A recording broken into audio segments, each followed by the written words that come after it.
current president, our political leaders repeatedly assured us that giving government more power is the only answer to our problems.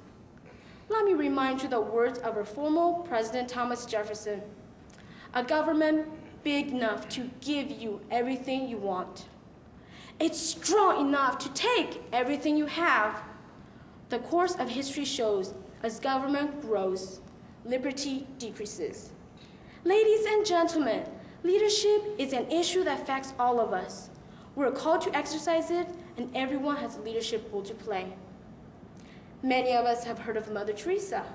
She gave up her comfortable convent to serve the poorest of the poor on the streets of Calcutta. Now, let us also remind ourselves of those not honoring textbooks or on televisions, like our parents, teachers, friends. In this case, my grandfather. I spent last Christmas Eve watching my grandfather die of pancreatitis. Seeing his body motionless, I thought about how he was so alive in my life. I've known my grandfather about 6 years, and every memory depicted him as a servant to my grandmother, who is on oxygen with hourly medication, and servant to all his family members because he was a magician who fixed everything.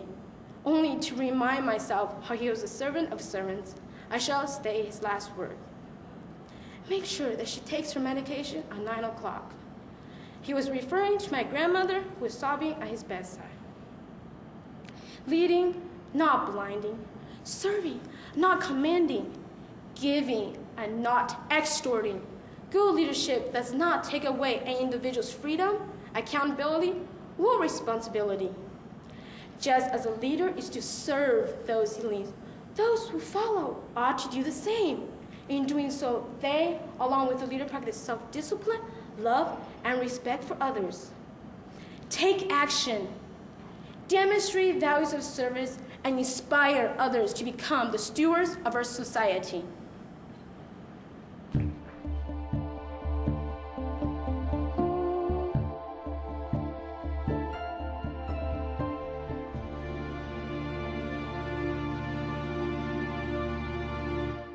Speaker number 5, the leadership ladder.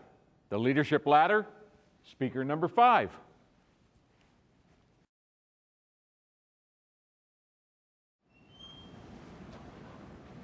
What makes a great leader? Well, this question has been asked many times by many people and has received almost as many answers. One great way to measure leadership ability is to use a ladder. The leadership ladder has 5 rungs, which makes it more of a step ladder, but each rung describes a greater level of competence. Rung 1 simply describes a highly competent and motivated individual. Motivated is the key. This is something employers will look for. There's a phrase, people don't care how much you know until they know how much you care. Why are you applying for their job? Well, for most college graduates, it's because they're sick and tired of living on ramen noodles and they want to make some money. And for college graduates, that's acceptable. But eventually, a company will want to see your determination to uphold their goals. Rung 3 is a competent manager. A competent manager is someone who works with a team and directs a team. He turns the strategy into action, the words into deeds. There are so many people out there who cannot make a decision, but will simply vacillate back and forth between chocolate and vanilla until finally time wrests the decision from their grasp and they're left with nothing but a sticky puddle of goo to clean up. Rung 4, where many of history's great people are, is an effective leader. They've taken their company, their country, their nation to the height of greatness, and they know it. For examples, look to Caesar, who raised the Roman Empire to incredible heights and then aspired to becoming king of that same nation.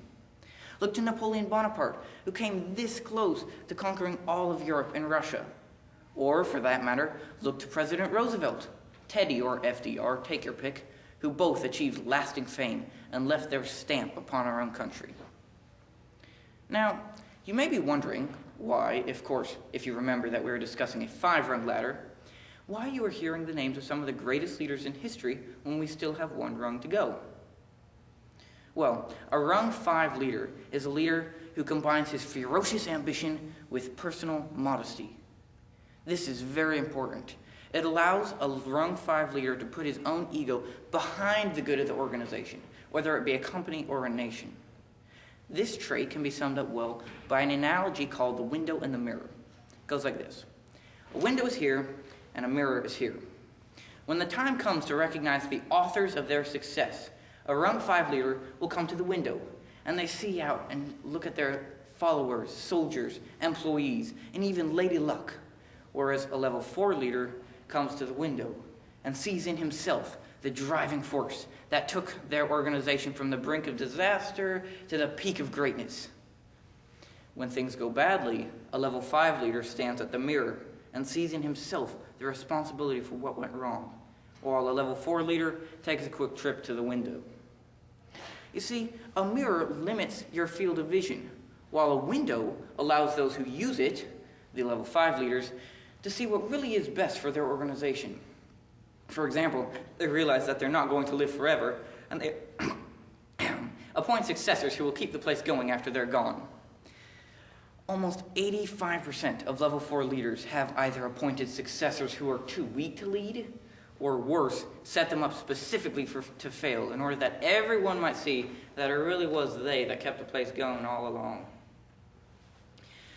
A perfect example of this is Alexander the Great, because after he died, he split his nation up into 3 opposing countries, which promptly went to war with each other, destroying the empire they had helped create. I can name a few examples of level 5 leaders for you, but it is doubtful you would recognize them. Of course, the most famous are Abraham Lincoln and George Washington. But have you ever heard of Coleman Mockler? From 1975 to 1991, Coleman Mockler, the CEO of Gillette, beat back 3 major takeover attempts against his corporation, 2 of which came from Ronald Perelman, a cigar-chomping raider with a reputation for breaking apart companies to pay down junk bonds. Now, had Mockler put his own interests ahead of the company, he could have pocketed an easy $2.3 billion and retired a rich man. But instead, he believed that if Gillette persevered, they would end up, as they are now, the cutting edge of razor technology. So what is a leader? Well, to be put in their own words, a level 4 leader will tell you, I built that. And a level 5, I used to work there. And with that simple conclusion, ladies and gentlemen, I urge you, climb the ladder, be a leader.